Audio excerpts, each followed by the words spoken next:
Assalamualaikum warahmatullahi wabarakatuh. Alhamdulillahilladzi arsala rasulahu bil huda wa dinil haqq liyudhhirahu 'ala dini kulli wa kafa billahi syahida.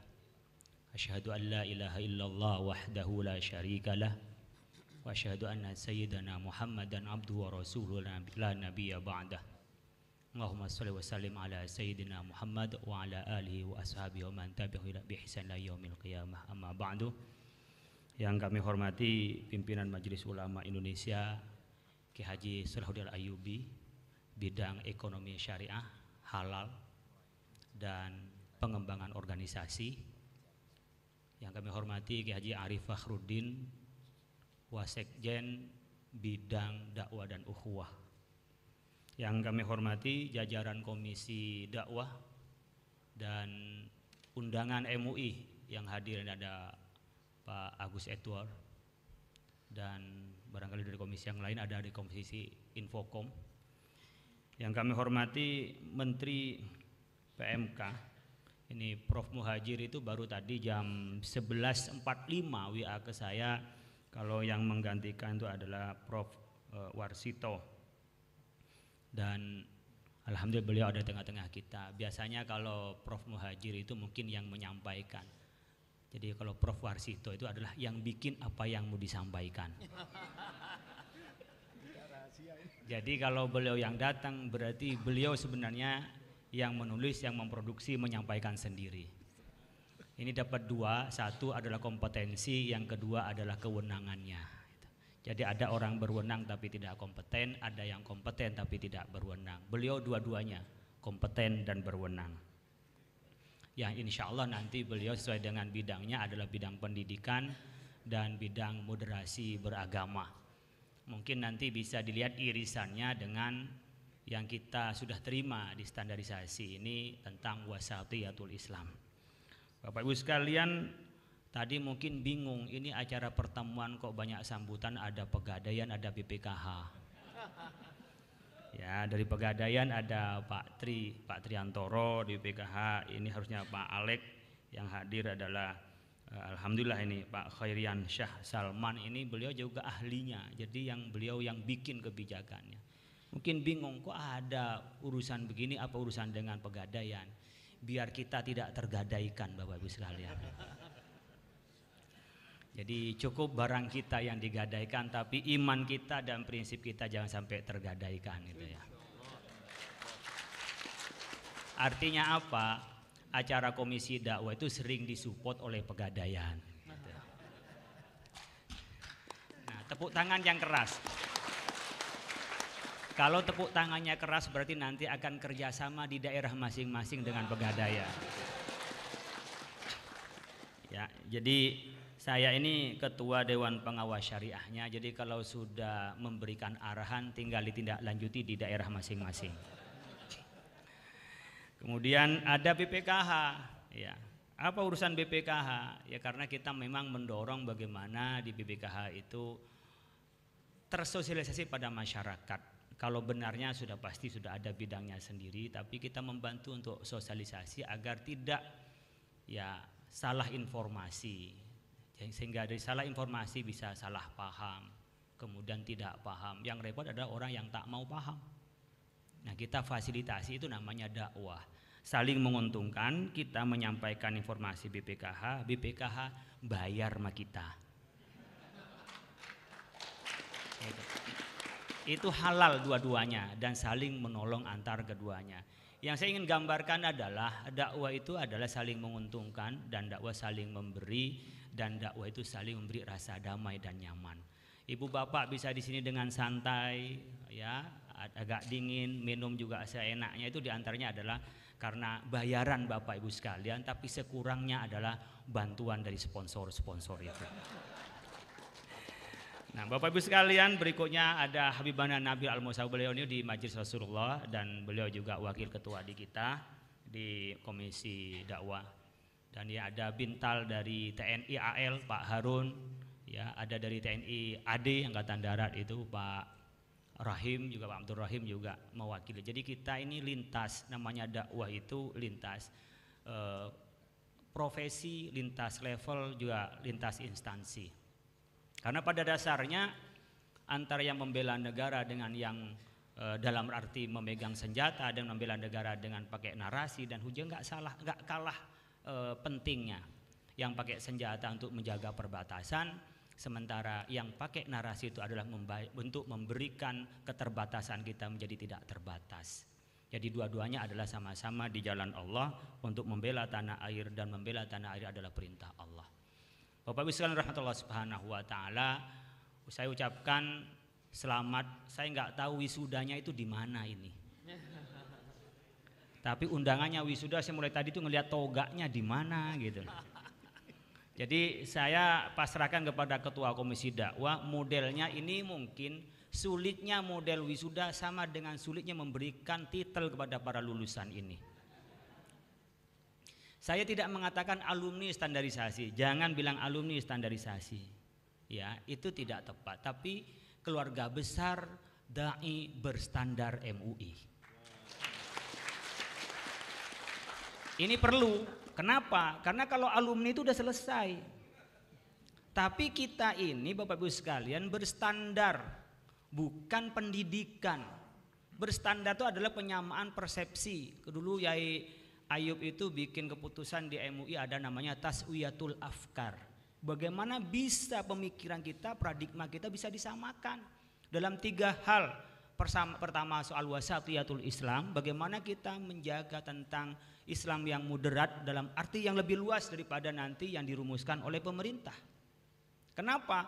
Karena kalau pemerintah adalah hubungan rakyat dengan pemerintah yang sifatnya zahir, kalau di kita wasatiyatul Islam itu sampai dalam-dalamnya, sampai at-tawassut fi fahmin nusus.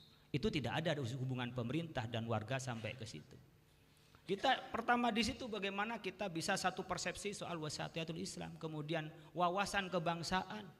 Jangan lagi bicara bahwa Indonesia itu buat, Indonesia itu tidak sesuai dengan Islam. Setelah ikut standarisasi, insya Allah terstandar bahwa Indonesia itu tidak bertentangan dengan Islam, bahkan negara ini adalah berdasarkan nilai-nilai dari agama Islam dan agama lainnya.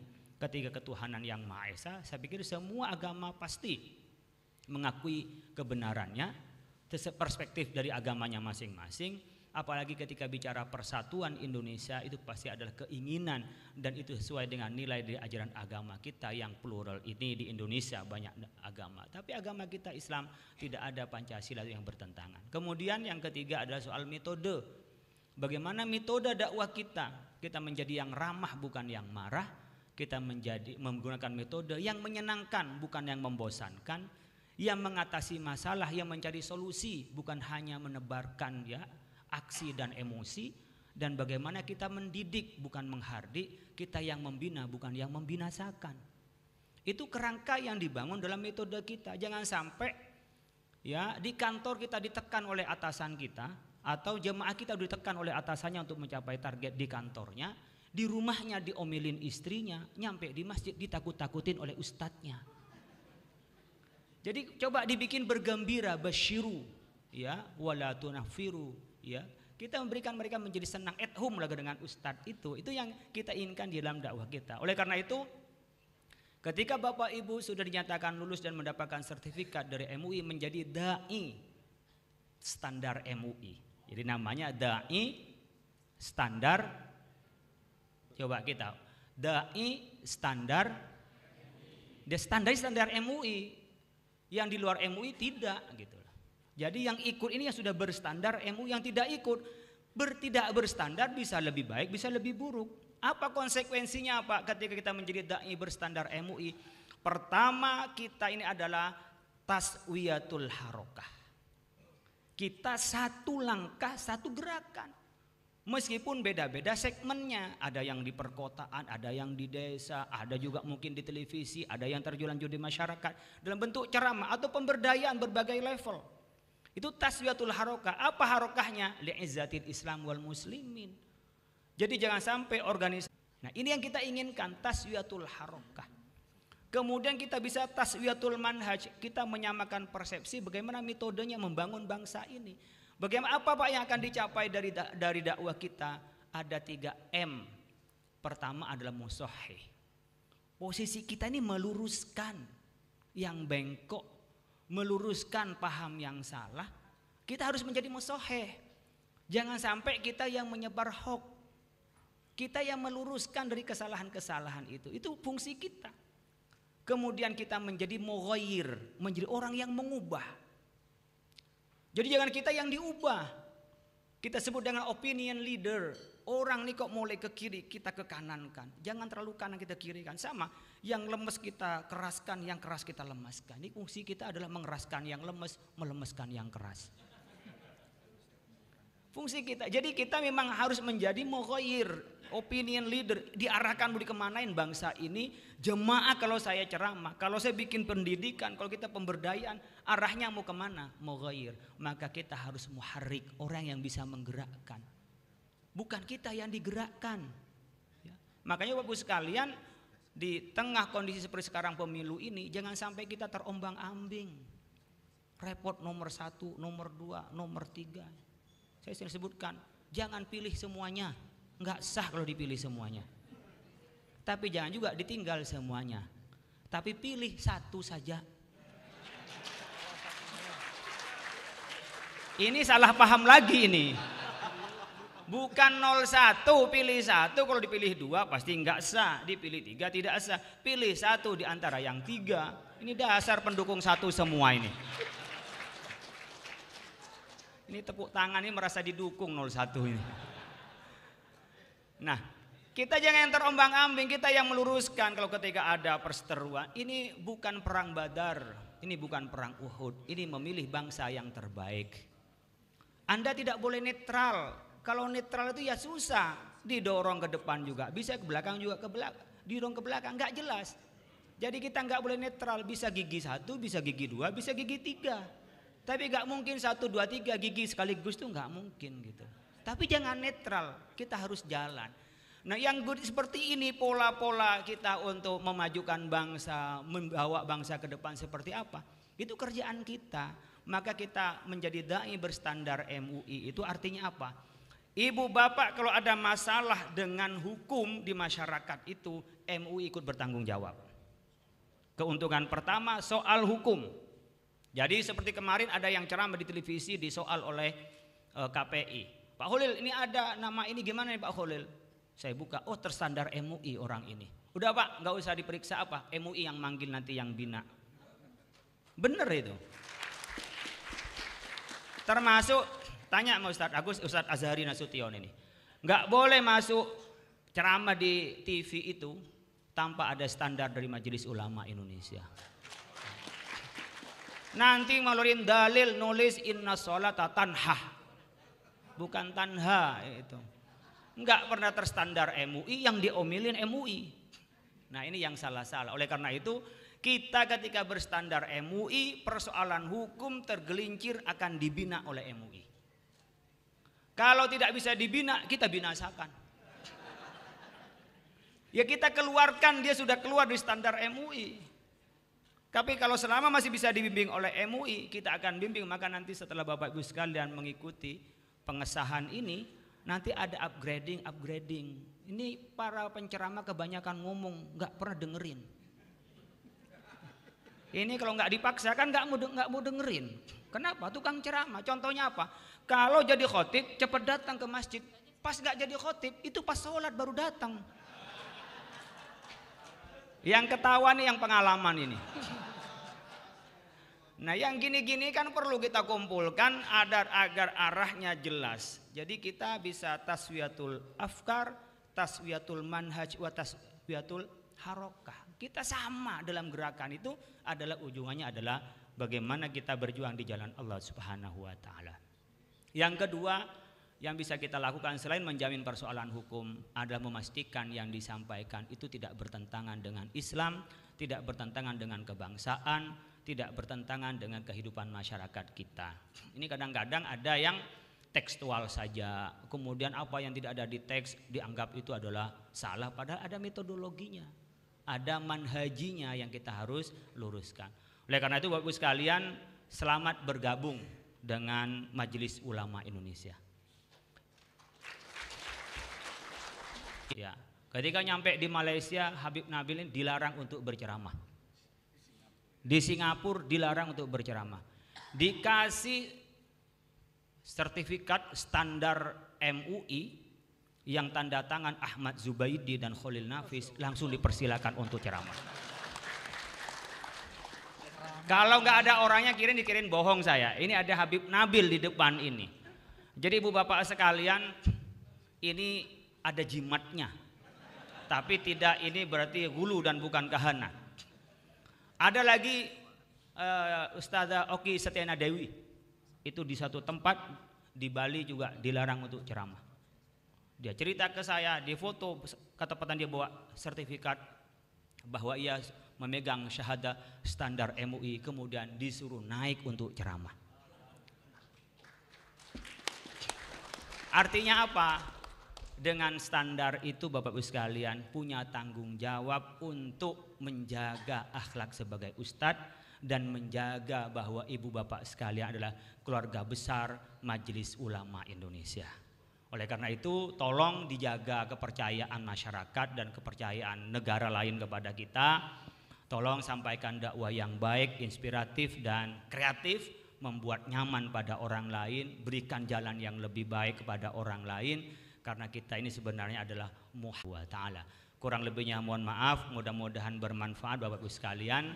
Kita sambung silaturahim di masing-masing daerah, karena yang hadir ini bukan hanya orang di Jakarta, bukan hanya dari satu provinsi. Dan ibu bapak yang sudah diundang untuk ngikutin ini melalui seleksi administrasi yang sekiranya perlu untuk mendapat standar MUI.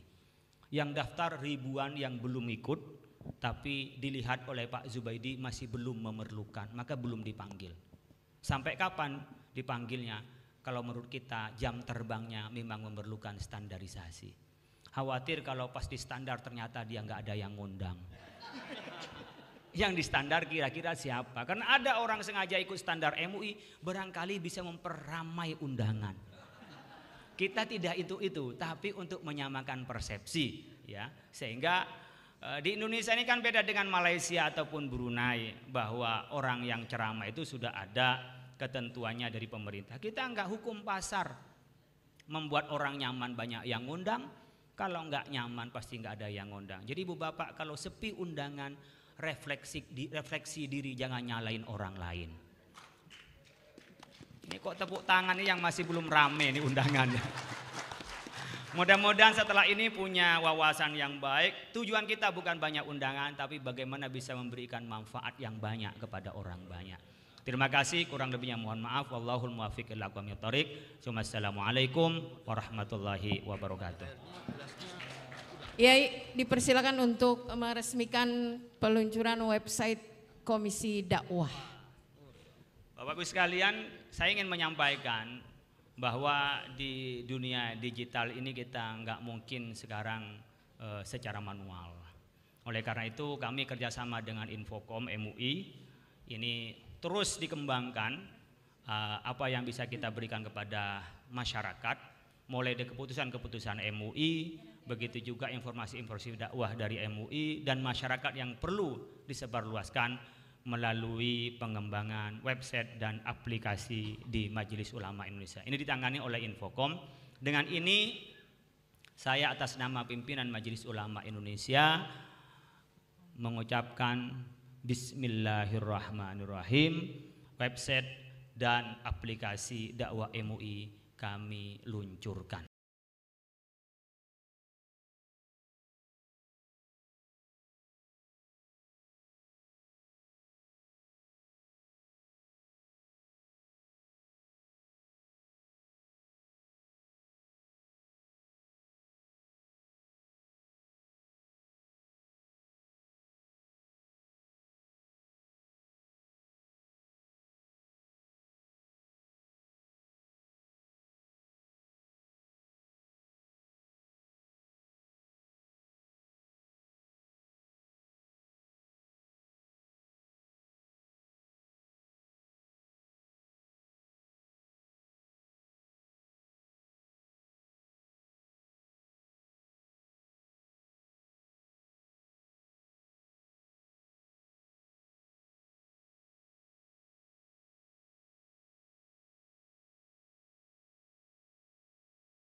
Dakwah Islamiyah.